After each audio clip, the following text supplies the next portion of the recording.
Hello and welcome to Agrawal coaching. और आज हम शुरू कर रहे हैं क्लास 10th एक्सरसाइज 3.5, जिसमें नया मेथड इस्तेमाल होगा, क्रॉस मल्टीप्लिकेशन मेथड। तो क्रॉस मल्टीप्लिकेशन कैसे सॉल्व करते हैं कि a1x plus b1y plus c1 equal to 0, a2x b2y plus c2 equal to 0। आपके पास ये दो इक्वेशन है, तो क्रॉस मल्टीप्लिकेशन मेथड में हम ऐसे लिखते हैं x equals to y equals to 1 upon x के नीचे हम शुरुआत करते हैं y के कोफिशिएंट से, ये आपको ध्यान रखना है। तो b1 b2 हम यहाँ लिखेंगे, ठीक है। फिर आप लिखेंगे c1 और c2, फिर आप लिखेंगे a1 a2 और फिर से लिखेंगे b1 b2। तो कैसे लिखा है ज़रा देखिए, मिडिल में जो है ना उससे शुरुआत की y के कोफिशिएंट से, ये लिखे, फिर ये आए, फिर इनके आगे तो कुछ है नहीं, फिर वापस आ गए a1 a2 पर, फिर इसी पर b1 b2 पर। तो आप ये ऐसे भी याद रख सकते हैं कि 2 3 1 2, ठीक है। 2 मतलब सेकंड नंबर वाले, फिर थर्ड, फिर फर्स्ट, फिर सेकंड, आप ऐसे भी याद रख सकते हैं। और फिर हम इनको करते हैं क्रॉस मल्टीप्लिकेशन ऐसे। तो x अपॉन मल्टीप्लाई हमेशा आपको करना है इधर से, ठीक है। Top left b1 c2 minus b2 c1, फिर y के नीचे आएगा c1 a2 minus c2 a1, फिर 1 के नीचे आएगा a1 b2 minus a2 b1। तो ये इस तरह से हम इसको सॉल्व कर लेते हैं और हमारे पास x और y की वैल्यूज आ जाती हैं। इसको भी हम इसके इक्वल रखेंगे और इसको भी हम इसके इक्वल रखेंगे, ठीक है। और फाइनली हमारे पास x और y की वैल्यू आएंगी, जैसे कि हमने x के इक्वल रखा, x के नीचे क्या था b1 c2 minus b2 c1, b1 c2 minus b2 c1 equal to ये रखा 1 upon a1 b2 minus b2 a1, sorry a2 b1, ठीक है। अब मुझे x निकालना, तो मैं यहाँ से डिवाइड में है, ये डिवाइड से किस में जाएगा, वो मल्टीप्लाई में, तो ऊपर चला जाएगा। तो x की वैल्यू आ जाएगी b1 c2 minus b2 c1 upon a1 b2 minus a2 b1, ठीक है। सिमिलरली आप y के इक्वल रखेंगे तो ये यहाँ आ जाएगा ऊपर और आपके पास y की वैल्यू मिल जाएगी। तो ये बहुत सिंपल सा और आसान मेथड है। सबसे बड़ी बात ये है कि इसके अंदर ज़्यादा आपको सब्स्टिट्यूशन करना और एलिमिनेशन करना वो सब की ज़रूरत नहीं है। ये थर्ड उसका मेथड है इक्वेशंस को सॉल्व करने का और ये आसान तरीका है। Let us do some examples of this, ठीक है। देखिए ज़रा 3.5 हम शुरू करते हैं और उसमें शुरुआत में ये बोला है कि अगर इनके यूनिक सॉल्यूशन हो तो उन्हें फाइंड आउट करना है, ठीक है। जैसे फर्स्ट है x minus 3y minus 3 equals to 0, 3x minus 9y minus 2 equals to 0। तो इसके आगे हम 1 मानते हैं। और आपको ध्यान होगा मैंने 3.2 जब समझाई थी उसमें बताया था कि यूनिक सॉल्यूशन तब होता है जब ये रेशियो इक्वल ना हो, ये a1 a2 b1 b2, अगर ये रेशियो इक्वल ना हो तो यूनिक सॉल्यूशन होता है। तो हम देखते हैं 1 अपॉन 3, यहाँ से माइनस 3 अपॉन माइनस 9, माइनस से माइनस कट गया, तो 1 upon 3 is equals to 1 upon 3। इसका मतलब ये तो इक्वल, यहाँ इक्वल नहीं होना चाहिए, लेकिन ये क्या है आपस में इक्वल है। इसका मतलब it does not have unique solution, so no unique solution. और अगर यूनिक सॉल्यूशन नहीं होगा तो आपको सॉल्व नहीं करना है, ठीक है। ये हुआ पहला पार्ट। सेकंड पार्ट देखिए, 2x plus y minus 5 equal to 0। Numbers को हम इसी तरफ लिखेंगे, ध्यान रखना, ठीक है। हम इसे चेक करते हैं। सबसे पहले हम निकालेंगे 2 अपॉन 3, ये क्या है आपका a1 अपॉन a2, फिर निकालेंगे b1 अपॉन b2 1 अपॉन 2। तो इसका मतलब ये हो गया कि 2 upon 3 is not equals to 1 upon 2, that means it has unique solution. और अगर यूनिक सॉल्यूशन होगा तो फिर हम इसे आगे सॉल्व करेंगे फर्दर। अब सॉल्व कैसे करेंगे वो ज़रा देखिए। मैं ये वाला मिटा देता हूँ यहाँ से।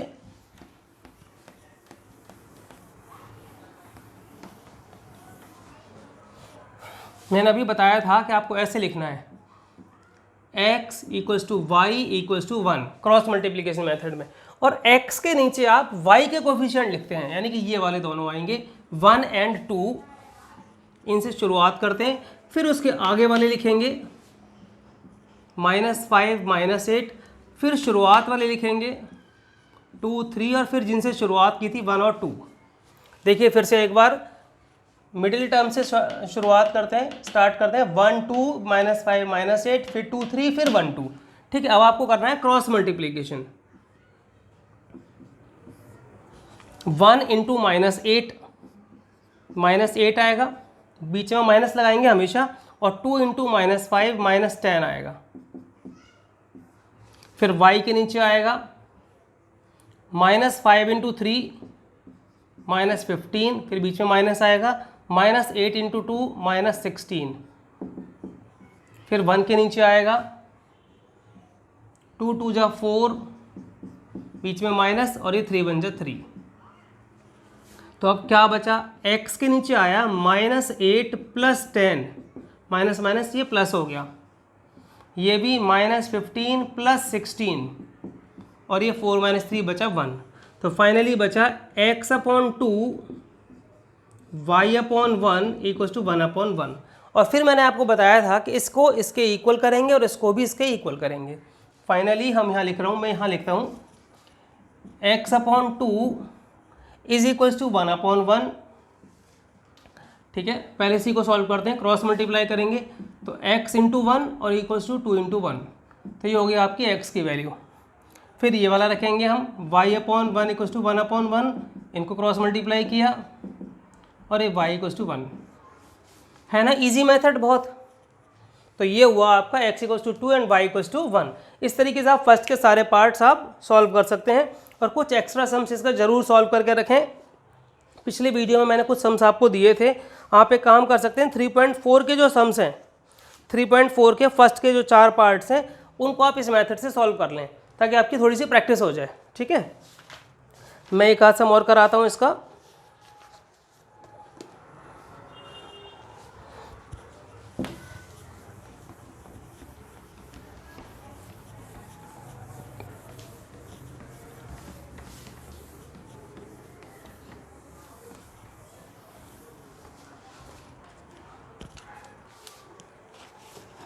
जैसे कि इसका 4th पार्ट है,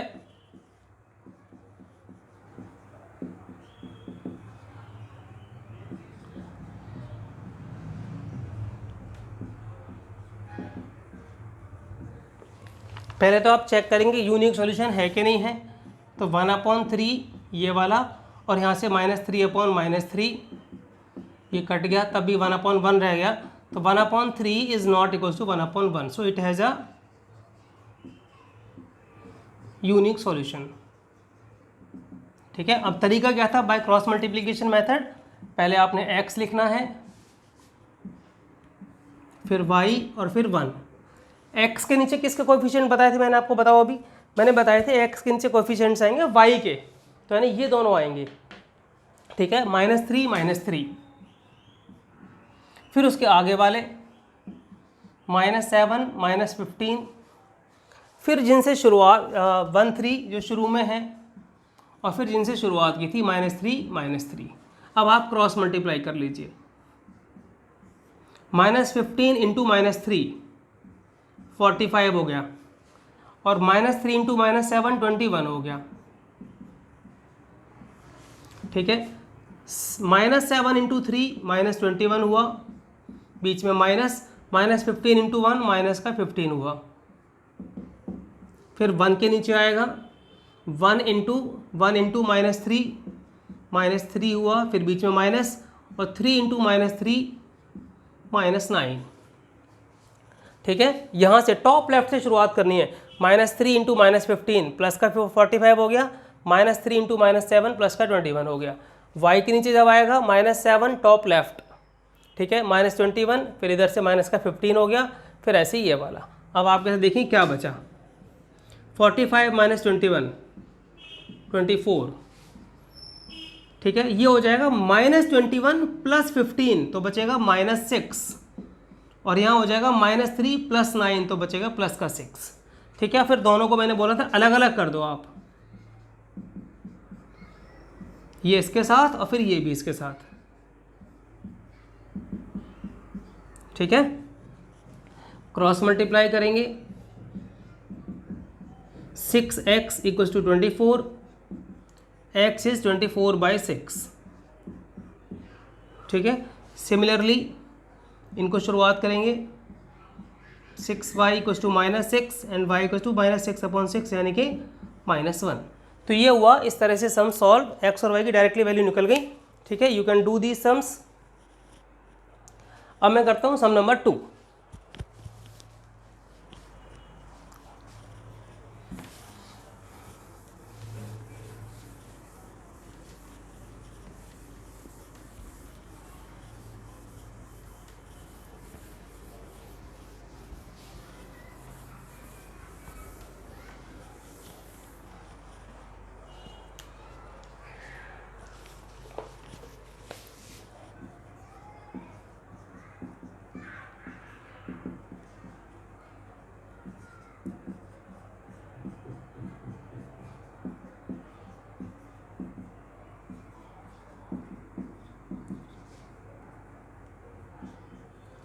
इसमें पूछा है कि अगर इसके इनफाइनाइट नंबर ऑफ सॉल्यूशंस हों तो ए और बी की क्या वैल्यूज होंगी।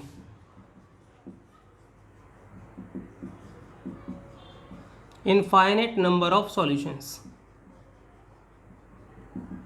उसकी कंडीशन ये थी a1/a2 = b1/b2 = c1/c2। तो a1 है इसमें 2 और a2 है a-b।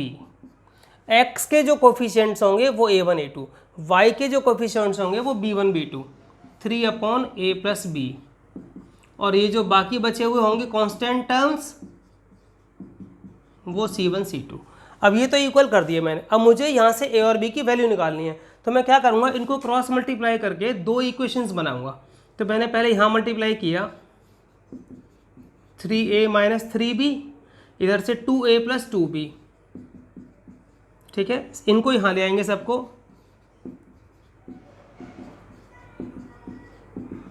तो 3a - 2a क्या बचा a, और 3b और माइनस के 2b माइनस का 5b = 0। This is equation first. Similarly आप इनको सॉल्व करेंगे, 9a + 3b - 6 = 7a + 7b। ठीक है, तो यहाँ से एक और इक्वेशन मिलेगा, 9a में से 7a माइनस हो जाएंगे, बचेगा 2a, 3b में से 7b माइनस होंगे तो बचेंगे -4b, और 6 यहाँ से हम वहाँ ले गए। ये हुआ आपका इक्वेशन नंबर 2। ठीक है, आप चाहो तो इसमें डिवाइड भी कर सकते हैं बाय 2, तो ये बनेगा a - 2b = 3। You can say this is equation number 2। अब ये और ये दो इक्वेशन हो गए, इन दोनों को आप सॉल्व कर दो। जैसे ये पहला क्या था, a - 5b = 0, by elimination use कर लो आप। ये कैंसिल हो गया, प्लस के 5b माइनस के 2b बचे प्लस का 3b, और यहाँ से 3, तो b कितना आया 3/3 यानी कि 1। b 1 आ गया, b 1 आप यहाँ सब्स्टिट्यूट कर दो, a निकल जाएगा आपके पास। तो ये था, ठीक है, a - 5 × 1 = 0, यानी a = 5। तो ये हुआ आपका पहला पार्ट सेकंड सम का, और ये बहुत इंपॉर्टेंट है, इस तरह का एग्जाम में सम जरूर आता है। ठीक है, इसकी ज़रूर प्रैक्टिस कर लें, और इसका सेकंड पार्ट खुद ट्राई करें, और वो बहुत इजी है। उसमें सिंपल एक ही वेरिएबल k निकालना है, तो वो बहुत आसान है। सम नंबर 3 सिंपल इक्वेशंस दे रखे हैं आपको, दो मेथड से बोला, सब्स्टिट्यूशन मेथड से और क्रॉस मल्टीप्लिकेशन से, तो आप उनकी प्रैक्टिस करें। ठीक है, और फिर नेक्स्ट वीडियो में मैं सम नंबर 4 से शुरू कराता हूँ।